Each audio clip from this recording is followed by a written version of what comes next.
So the first presidential debate was a few days ago, and instead of doing a poll, like looking at the polls directly afterwards, I decided to give the hype a few days to die down.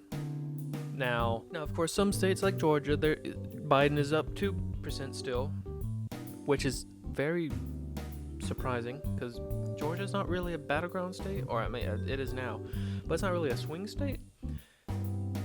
But before I get into the national average from Real Clear Politics, my home state, South Carolina,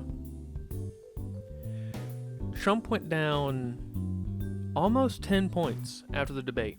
Now, he went back up to 5, but he went down to 3 points, which is within the margin of error for South Carolina.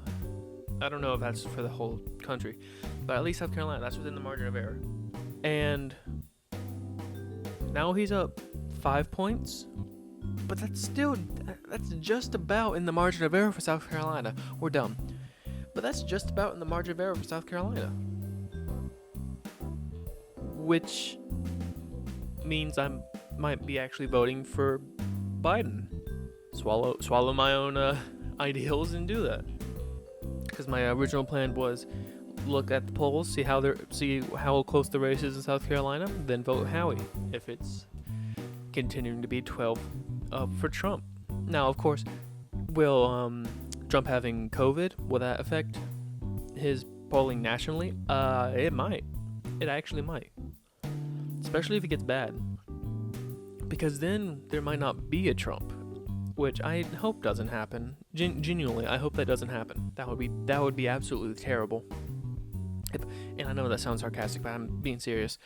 That sounds absolutely terrible if the president of the United States, especially on the global stage, because every other country is already looking at us and looking at Trump like, what the fuck are you guys doing?